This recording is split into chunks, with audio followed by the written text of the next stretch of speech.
귀로 즐기고 마음으로 느끼고 라디오로 함께 떠나는 성지순례 가는 날.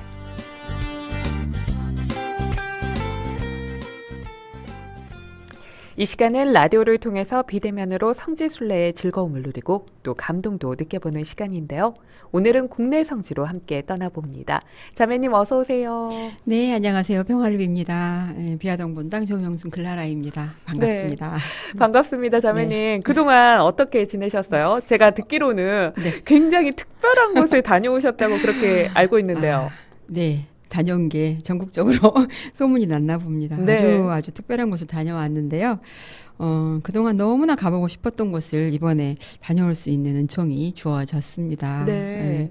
구약의 땅 요르단을 거쳐서 예수님이 잉태되어 태어나시고 또 제자들을 뽑으시고 또 하늘나라를 선포하시고 또 가르치시고 수많은 기적과 이적을 일으키셨던 곳, 우리를 위해서 순환 받으시고 죽으시고 묻히시고 네. 또 부활하시고 승천하신 곳 아시겠죠? 네. 성경으로 읽으면서 상상만 하던 그곳 이스라엘을 마치 꿈결에서인 것처럼 다녀왔습니다. 10박 11일에 하루하루 네. 시간들이 너무너무 아깝고 소중했던 시간들이었습니다. 네, 그렇군요. 네. 정말 소중하고 의미 있는 시간 보내셨을 것 같은데요. 네. 오늘은 어떤 이슈로 성지순례 함께 할까요? 네. 오늘은 성지순례 가는 날 국내 성지 시즌 5 성지순례의 최근 관심사와 함께하는 여기 성지 이슈로 채워가고 있는데요. 네. 오늘은 바다 건너 제주교구 소식을 가지고 왔습니다. 네. 네. 가깝지만 바다 건너라서 조금은 멀게 느껴지는 제주인데요. 네, 제주교구에는 어떤 성지들이 있을까요? 네, 우리 성지순례 책자에 수록된 제주교구 성지로는 7곳이 있는데요. 네. 1901년에 그 제주 신축교환이 발생했을 때 그 밀란군에 의해서 많은 천주교 신자들이 희생된 관덕정 순교토가 있고요. 네. 또 이 신축교환으로 관덕정 등지에서 희생된 그 무명 순교자들이 묻혀 있는 황사평 성지가 있습니다. 네. 그리고 제주도 출신으로는 처음으로 세례를 받아서 제주도에 처음으로 복음을 전파하고 또 병인박해에 순교한 김기량 펠릭스 베드로 복자의 순교 현향비가 있고요. 네. 또 정난주 마리아가 묘가 있는 대정성지가 있는데요. 이 정난주 마리아는 백서로 유명한 황사영 알렉시오의 부인으로서 1801년 신유박해 때 제주 로비로 귀향을 가서 37년을 살다가 죽었는데 그의 삶이 이웃들에게 충성을 받을 만큼 신앙을 증거하며 살았다고 전해지고 있습니다. 그렇군요. 네. 그리고 또 김대건 신부님이 사제품을 받고 그 페레올 주교님과 W 신부님 등 일행과 함께 라파엘호를 타고 그 귀국하던 중에 큰 폭풍우를 만나서 표류하다가 그 제주 용수리 해안에 표착했다는 용수성지가 있고요. 네.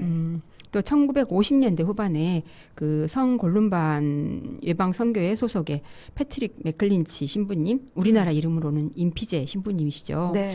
당시 가난했던 제주 농민들을 위해서 그 외국에서 원조를 얻어다가 성 이시돌 농촌산업개발협회를 설립해서 여러 가지 종교 사업도 하고 그 사회 사업도 했던 것으로 지금은 세계에서 가장 큰 규모의 그 복음 테마공원을 조성해 놓고 있는 세미 은총의 동산이 있습니다. 네, 사진으로 보이고 있네요. 네. 네. 마지막으로 그 추자도에는 황경안의 묘가 있는데요. 네. 황경안은 앞서 말씀드린 대정성지에 정난주 마리아와 황사영 알렉시오 사이에 태어난 아들입니다. 예, 당시 2살이던 황경안은 어머니 그 정난주가 제주도로 유배를 가던 중에 하추자도에 남겨져서 그곳에서 오씨의 아들로 키워져서 그 후손이 아직까지도 그 추자도에 살고 있다고 합니다. 그렇군요. 네. 그런데 제주교구에서 성지 관련해서 올해 새로운 소식이 있었다고요? 네, 제주교구 성지 7곳 중에서 오늘 전해드릴 여기 성지 이슈는 김기량 펠릭스 베드로 순교 현향비가 세워졌던 제주시 조천읍 함덕리에 김기량 순교 기념관이 건립되어서 지난 4월 23일 축복식을 가졌다는 소식이 있습니다. 네. 올 봄에 축복식이 있었군요. 그런데 생각보다 많은 신자분들이 이 소식을 모르시는 것 같아요. 네. 6개월 전 소식이지만 저도 이 소식을 얼마 전에 알게 되어서 네. 한 달 전 제주에 있는 그 몇 곳의 성지와 함께 이곳을 다녀왔는데요. 네. 네, 그 자매님도 이 사실을 모르셨다니까요. 예, 일반 신자분들은 많이 모르실 거라고 생각이 되네요. 네. 네, 예, 제가 복자 느낄 수 있습니다. 김기량은 어떤 분이셨을까요? 김기량은요, 이존창 루도비코 곤자가를 내포의 사도로 또 요한감 아우구스티노를 호남의 사도로 부른다면 네. 김기량 펠릭스 베드로는 제주의 사도라 할 수 있겠는데요. 네. 김기량 펠릭스 베드로는 1816년 제주섬 함덕리에서 태어났는데 사람들은 그를 김선달이라고 불렀다고 해요. 네. 예. 그는 배를 타고 다니면서 장사를 하던 사람이었는데 1857년 2월 그 동료들과 함께 무역을 하려고 바다로 나갔다가 풍랑을 만나서 그 표류하게 되었는데 이것이 제주 지역에 그 천주교 씨앗을 뿌리고자 하신 하느님의 섭리셨던지 네. 한 달 이상 표류하면서 그 동료들은 이미 탈진해서 죽었지만 김기량은 중국의 광동 해역에서 영국배에 의해서 구조가 되었고 또 홍콩의 파리회방 정교회 극동 대표부로 보내졌는데요. 네. 이곳에서 김기량은 당시 그곳에서 휴양 중이던 조선인 신학생 이만돌 바울리론을 만나게 되었고 네. 그로부터 이렇게 천주교 교리를 배우기 시작을 했는데요. 이 천주교 교리를 마음으로 받아들인 김기량은 얼마 지나지 않아서 신앙심이 아주 깊어져서 네. 그로부터 한 2달여 후인 5월 31일 성령 강림 대축일에 제주도 출신으로는 처음으로 그 류세이유 신부에게서 세례를 받고 이후 조선으로 돌아오게 됩니다. 그렇군요. 네. 1858년에 조선으로 돌아온 김기량은 고향인 제주로 바로 돌아가지 않고 그 자신에게 그 교리를 가르쳐준 이 바울리노 신학생한테 들려주었던 그 바울리노 신학생이 들려주었나 봐요. 네. 그 베티 교우촌이라는 곳을 이제 이렇게 말씀해 주셨는 모양인데 그곳을 찾아가서 폐종 신부님하고 또 최양업 신부님을 만나게 되었는데요. 네. 그를 만났던 최양업 신부님은 1858년 10월 4일자 서한에서 그에 대해서 이렇게 적었다고 합니다. 네, 최양업 신부님께서 김기량 복자를 만나고 어떤 느낌을 받았는지 자매님께서 읽어주시겠어요? 네.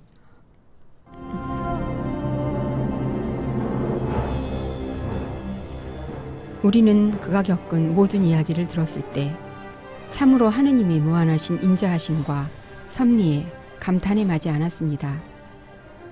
하느님께서는 참으로 기묘한 방법으로 그에게뿐만 아니라 제주도의 주민들에게까지 구원의 길을 열어주셨습니다.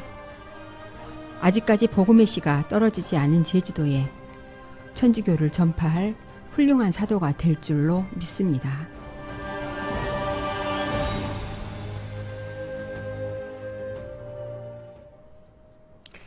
여러분은 지금 라디오로 함께 순례를 떠나보는 성지순례 가는 날을 함께하고 계시고요. 오늘은 국내 성지 가이드 조명순 글라라 자매님과 올해 축복식을 가진 제주교구의 김기량 순교기념관을 주제로 이야기 나눠보고 있습니다.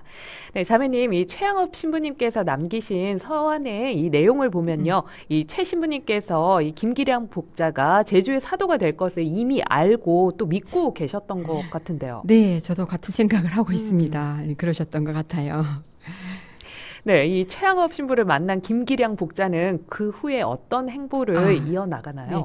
김기량은 최양업 신부를 만나고 이제 다시 고향인 제주로 돌아갔습니다. 장사를 한다고 배를 타고 떠난 그가 1년 2개월 동안이나 소식을 알 수 없었으니까 가족들은 그가 죽었으리라고 생각을 했을 텐데 네.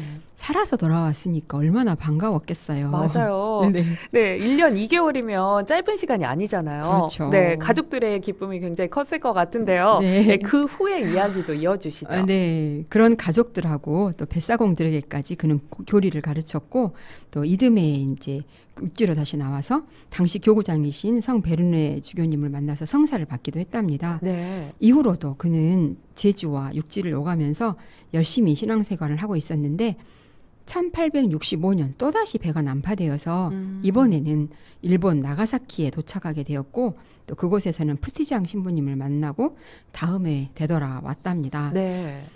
김기량은 신앙생활을 위해서 이제 아내와 자식들을 데리고 육지에 있는 교우촌으로 이주해서 살기를 원했지만 당시 제주에는 출육 금지령이라는 것이 있어서 네.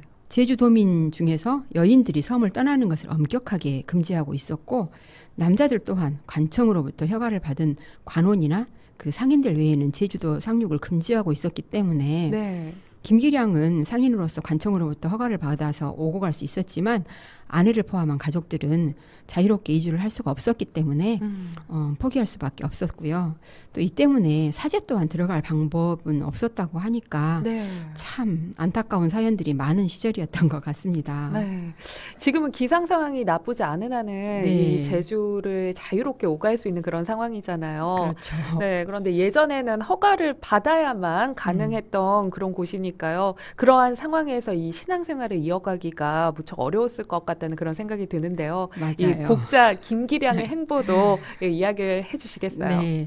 그러니까 이제 김기량은 그 이후로도 그는 육지로 다시 나와서 리델 신부님을 또 방문한 자리에서 또 그와 함께 간 사공 2명을 또 세례받도록 했고요. 네. 또 그거 그렇게 받으면서 그가 당시 어떤 마음으로 신앙생활을 했었는지는 그가 그 무렵에 네. 지었다는 천주가사에 잘 드러나 있습니다. 네. 네. 김기량 복자가 남긴 천주 가사를 잠시 들려드릴 텐데요. 소통이 원활하지 않았던 당시 제주 땅에서도 굳은 믿음으로 자신의 신앙을 이어갔던 복자 김기량 사도를 떠올리면서 잠시 묵상하는 시간 가져보셨으면 합니다.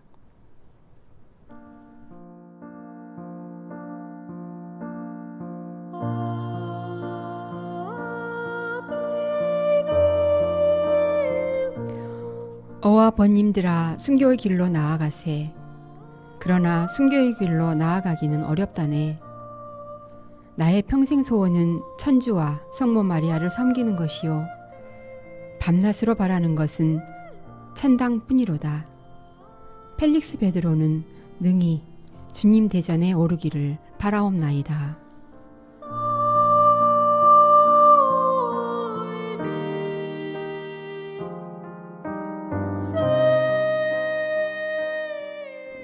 네, 천주가사 내용이 정말 절절하네요. 네, 김기량 펠릭스 베드로는 그가 지어 부른 천주가사가 그의 간절한 기도가 되었던지 네. 1866년 병인박해가 일어난 직후에 여느 때처럼 무역을 하러 경상도 통영으로 나갔다가 천주교 신자라는 사실이 밝혀져서 체포가 되었고 통영 관하로 끌려가서 여러 차례 문초와 형벌을 받았지만 굳게 신앙을 지키면서 오히려 옥에 함께 있던 교우들에게 나는 순교를 각오하였으니 그대들도 마음 변치 말고 나를 따라오시오라면서 순교로 자신의 뒤를 따를 것을 권했다고 합니다.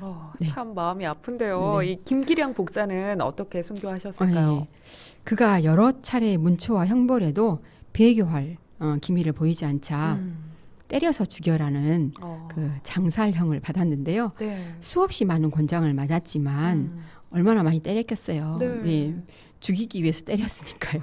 정말 끔찍해요. 그래도 목숨이 끊어지지 않자 결국 1867년 1월에 51세의 나이에 교수형으로 순교하게 되었는데요. 이때 관장은 특별히 그의 가슴 위에다 대못을 박아서 다시는 살아나지 못하도록 하였다고 합니다. 정말 잔인하네요. 네. 이처럼 시신에까지 잔인한 형벌을 받으면서 자신의 열망대로 순교의 영광을 입은 김기량 펠릭스 베드로는 2014년 8월 16일 서울 광화문 광장에서 프란치스코 교황님에 의해서 15기 되셨답니다. 네. 복자 김기량의 신앙의 발자취를 느껴볼 수 있는 제주교구의 김기량 순교기념관에 대한 소개도 좀 부탁드립니다. 제주교구는 제주도서 첫 번째 복자가 된 이 김기량 펠릭스 베드로를 현양하기 위해서 2014년에 그의 고향인 제주 함덕리에 순교 현양비를 세웠었고요. 네. 그 후로 김기량 순교 기념관을 건립해서 지난 4월 23일에 축복식을 거행했는데요. 네. 김기량 순교 기념관은 1층 전시관과 지하 경당으로 소박하게 꾸며져 있습니다. 네. 사진으로 보이고 있네요. 네. 그렇죠. 복자 김기량의 신앙과 삶의 여정이 잘 드러나도록 소박하지만 그 다양한 사료들과 전시물로 알차게 꾸며져 있어서 제주의 복음의 씨앗을 심기 위한 하느님의 섭리를 묵상할 수 있게 하였고요. 네.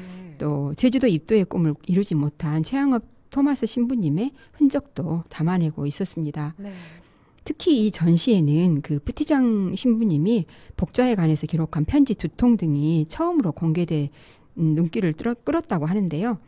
그 푸티장 신부님이 그 알브랑 신부님에게 쓴 1864년 12월 29일자 편지에는 김기량 복자가 일본에서 표류했던 시기를 확인할 수 있는 결정적 자료가 되었다고 합니다. 네.